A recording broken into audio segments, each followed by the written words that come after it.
client. Instantly, I grabbed the phone. Yeah? Stanley! Leroy! You gotta come and help me right away! I'm in big trouble! I couldn't make out who it was. Someone was yelling hysterically. The party was obviously distressed. The Indiana dude!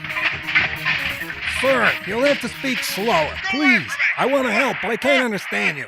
He continued rambling. He had me totally confused when suddenly I recognized the voice. Uncle Ed! It's Uncle Ed! Uncle Ed, what is it? What's the problem? He cut me off. He wouldn't calm down, so I welded my ear to the phone and tried to catch the crux of the problem. Then I was shocked. Attacked! You're being attacked? What is it? Who is it? Uncle Ed! Uncle Ed! I could hear him scuffling frantically as he tried to answer me. There was all kinds of knocking and commotion going on. Then he screamed. Uncle Ed! Uncle Ed! Uncle Ed! Uncle Ed! Give me the phone. It's no use, the line's dead. I paused and looked at Lee. Trouble with a capital T. Where? The Indiana Dunes. Lee's face turned cold hard. He thought for a second, then said, "Get your rod." And my ammo? Yeah. Wasting little time, Lee unlocked his desk drawer, took out his snub-nosed revolver, checked the trigger, the barrel, the sight, then loaded 6 rounds, flipped the barrel closed, and slid it into a side holster. I did same. I opened my drawer. It was stuffed with 15 junk pistols and parts. Not seeing a whole weapon, I quickly reached into the back and pulled out a .22. I inspected the muzzle, the trigger, the sight, flipped the barrel open, and she fell apart into 5 pieces, which dropped to the floor. Instantly, I kicked the parts onto my desk, then stuck my hand real far into the drawer and pulled out my favorite heater, a 44 Clint Eastwood Magnum with a 15-inch muzzle, my CE Super Special. I got this torch on the street one night on the south side from a glazy-eyed dude who was stiffed out in the gutter. I conducted a speedy checkout of the pistol, jammed it into my holster, and left the office with Lee. We ran down the 8 flights of stairs and into the alley to our 46 Chevy hearse. Luckily, she started right away.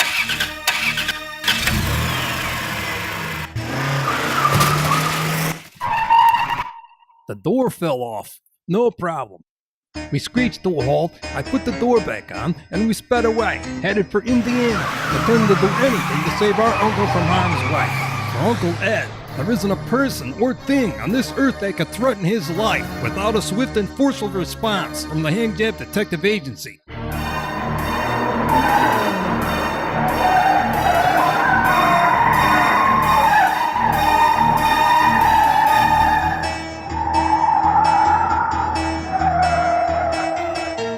"26 minutes later, our vehicle entered the gates of the Indiana Dunes State Park. Lee stayed on the main road until we came to a narrow, sandy trail. "Follow it," I barked.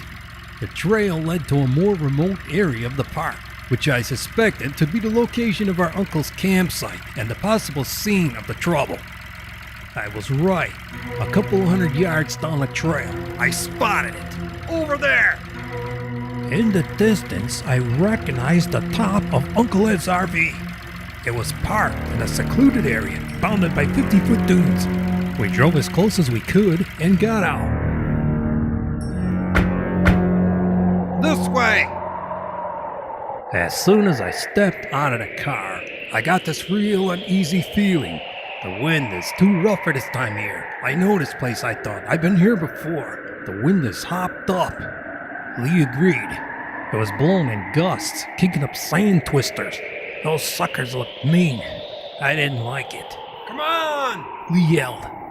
Fighting the twisters and swiping sand from our eyes, my bro and I made our way through thick bluffs and steep dunes towards Uncle Ed's van.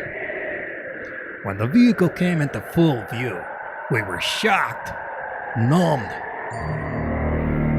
It was incredible. The camper sat there with the massive hole ripped through the side, clean through, like a Mack truck just plowed through it. Hunks and pieces of metal were sheared from the side walls of the RV and flapping in the wind. A A circle of jagged wreckage stretched out 100 feet or so beyond the vehicle, as if hurled by an explosive force. A stick of nitro couldn't do any worse. It was a case of total destruction. As my eyes absorbed the gruesome sight, I noticed a mangled telephone several yards from the camper. The receiver dangled from the hook. It kept banging against the post, making an annoying thud. I looked at Lee. That must be where he made the call. My bro and I just stood there, chilled.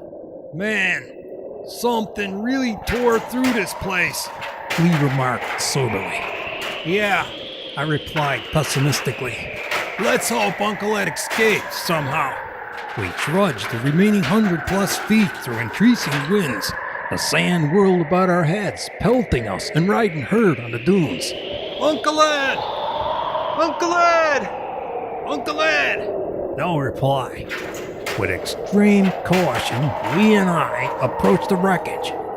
For a minute or so, we examined it from a distance. Then we decided to enter our uncle's vehicle through the gaping hole. The interior looked no different than the outside. Everything reduced to scrap.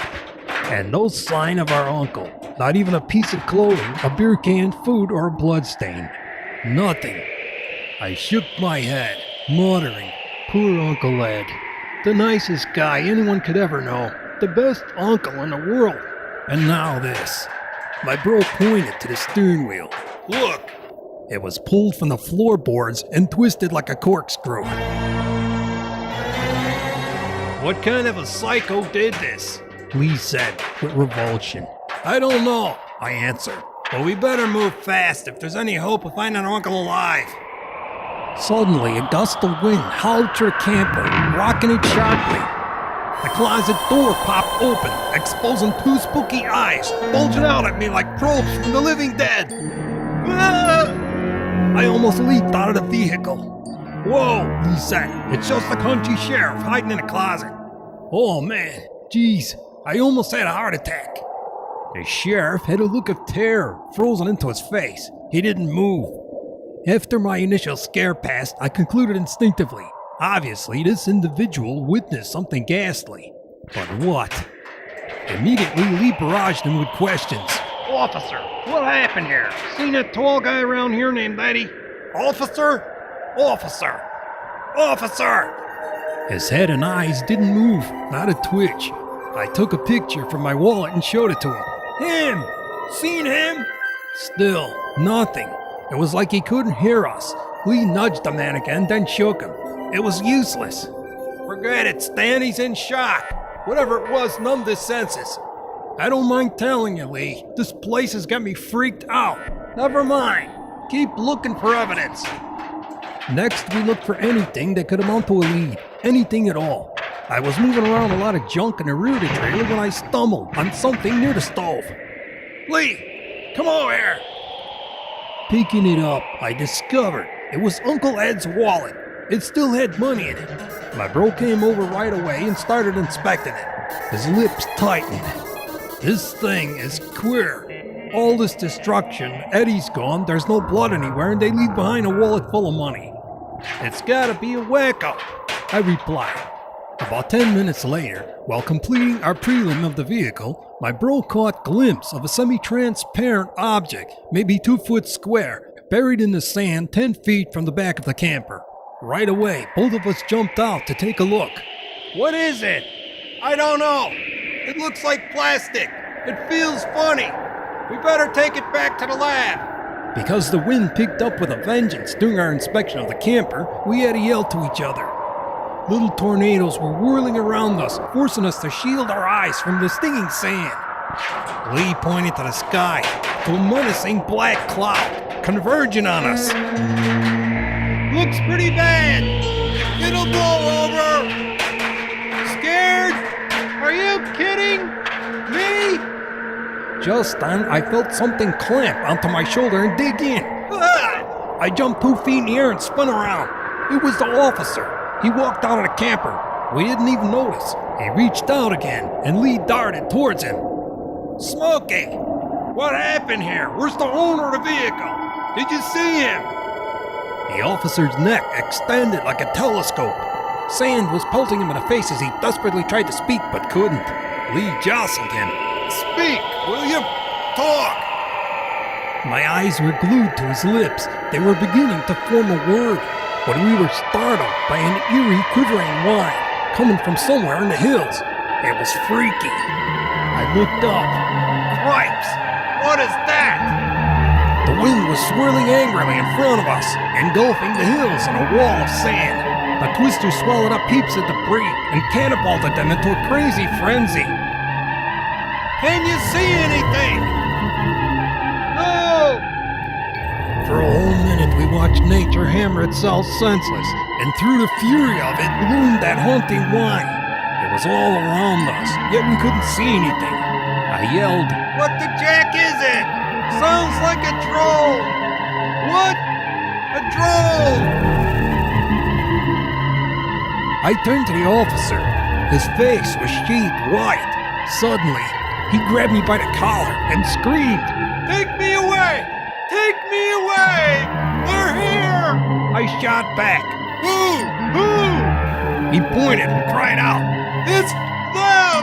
They're here! I cried out. Who's here? At that moment, my insides turned to jelly. I couldn't move my feet. The drone grew louder and louder. I wanted to run away! The sheriff pointed his arm towards the hills and it locked. He was shocked, back into a stupor. Seconds before I thought we were going to get squelched, a miracle happened. The drone began to weaken. It retreated. It decreased steadily with the wind until the whole thing melted away. The winds dissolving into a weird calm and the sand settling tamely into the hills. Crazy, I thought.